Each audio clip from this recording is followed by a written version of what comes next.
Assalamualaikum warahmatullahi wabarakatuh. Nama saya Sofiatul Hikmah, NIM 1722019.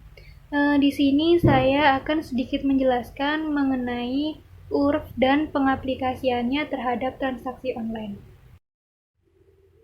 Baik, yang pertama saya akan menjelaskan apa itu transaksi online.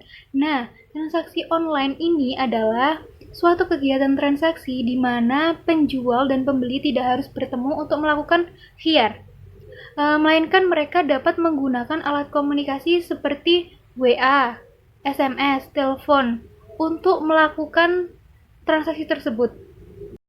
Kemudian ada pun yang berhubungan dengan transaksi online. Apa itu?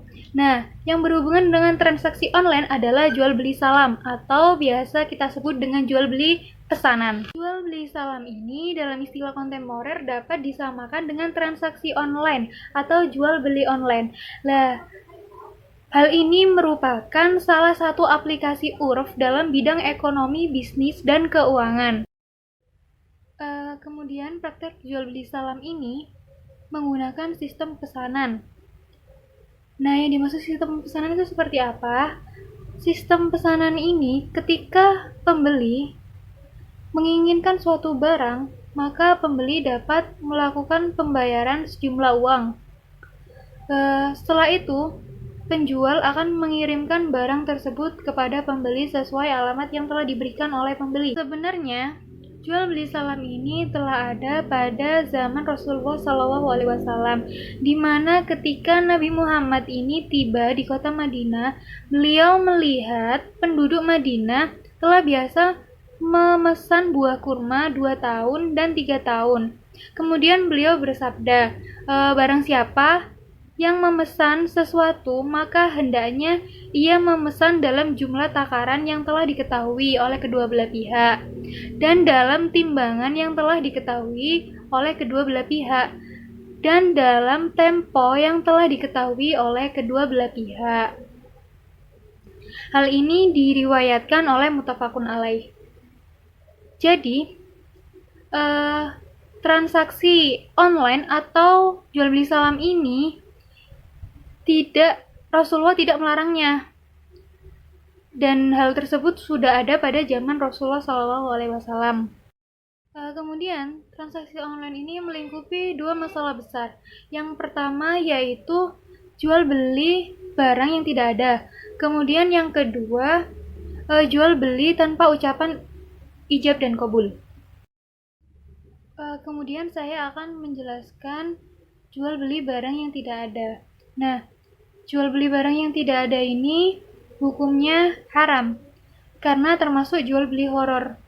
Namun Imam Nawawi dalam syarah Al-Nawawi ala Sahih Muslim menjelaskan bahwa para ulama sepakat bahwa semua transaksi yang di dalamnya horor itu boleh selama unsur horornya kecil.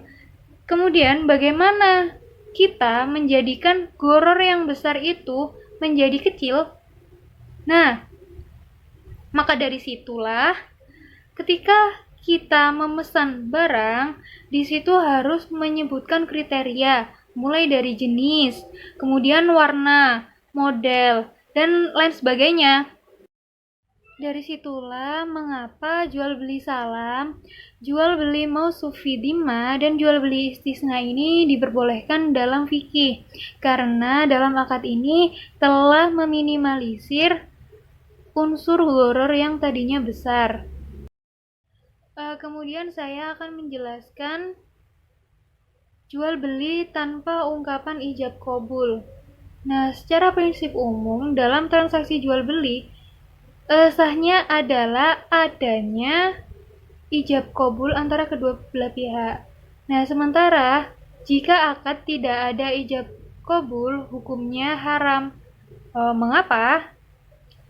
Karena ungkapan ijab qabul ini merupakan bukti dari kerelaan antara kedua belah pihak. Namun, terhadap perkembangan peradaban manusia terdapat perubahan budaya, di mana suatu kerelaan itu tidak harus dibuktikan dengan adanya ungkapan saya jual dan saya beli, melainkan dengan menyerahkan uang dan menyerahkan barang, maka kedua belah pihak itu sudah memberikan maksud bahwa mereka telah rela.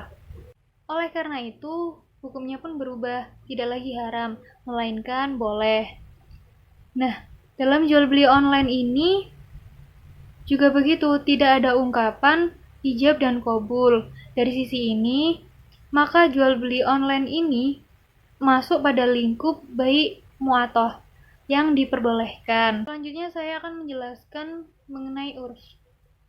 Urf secara etimologi berasal dari kata arafa ya'rifu, yang artinya sesuatu yang dikenal dan baik. Secara terminologi, urf adalah keadaan yang sudah tetap dalam diri manusia yang dibenarkan oleh akal dan diterima pula oleh tabiat yang sehat. Nah, urf ini bukanlah kebiasaan yang menyimpang dari norma dan aturan. Selanjutnya yaitu hubungan transaksi online dengan urf. Nah, urf ini dapat dilihat dari beberapa sisi. Yang pertama yaitu dari bentuknya. Ada dua, yaitu urf qauli dan urf amali. Nah, apa itu urf qauli? Urf qauli adalah istilah tertentu yang diberikan oleh suatu komunitas untuk memaknai suatu hal. Nah, contohnya dalam masyarakat, daging itu sebutan pada daging sapi. Nah, ketika seorang pedagang menjual berbagai daging, ada pembeli yang bilang, saya mau beli daging. Pedagang itu pun paham kalau yang dimaksud daging itu adalah daging sapi.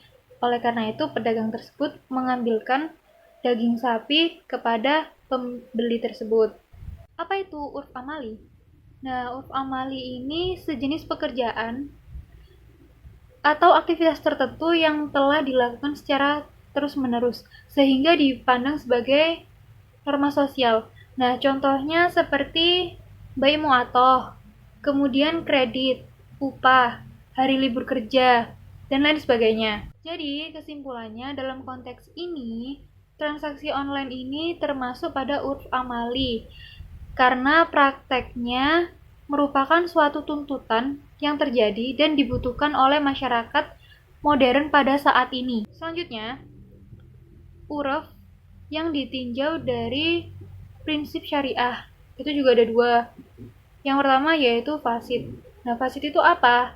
Fasid itu bila ada tradisi yang bertentangan dengan dalil syariah, seperti menghalalkan yang haram, kemudian membatalkan yang wajib, mencegah kemaslahatan, dan mendorong suatu kerusakan. Kemudian yang kedua adalah sahih. Nah, apa itu sahih? Nah, sahih itu kebalikan dari fasid tadi. Kesimpulan dalam konteks ini, jual beli online itu masih bisa dimasukkan dalam kategori urf yang sahih dengan beberapa identifikasi. Yang pertama yaitu dari sisi kemungkinan potensi horor dapat dikategorikan pada akad jual beli transaksi online ini kemungkinan horornya sudah kecil. Kemudian yang kedua yaitu dari sisi kerelaan antara kedua belah pihak yang bertransaksi, bahwa dalam akad transaksi online ini kerelaan itu secara substansi diketahui dengan mengirimkan uang dari sisi pembeli dan mengirimkan barang dari sisi penjual, walaupun tanpa mengucapkan ijab qabul. Disitulah bahwa transaksi online ini masih sesuai dengan prinsip-prinsip universal dalam syariat Islam, sehingga dikategorikan urf sahih. Baiklah, demikian penjelasan singkat dari saya. Mudah-mudahan bermanfaat. Mohon maaf apabila ada salah kata. Wallahul muwaffiq ila aqwamit thoriq. Wassalamualaikum warahmatullahi wabarakatuh.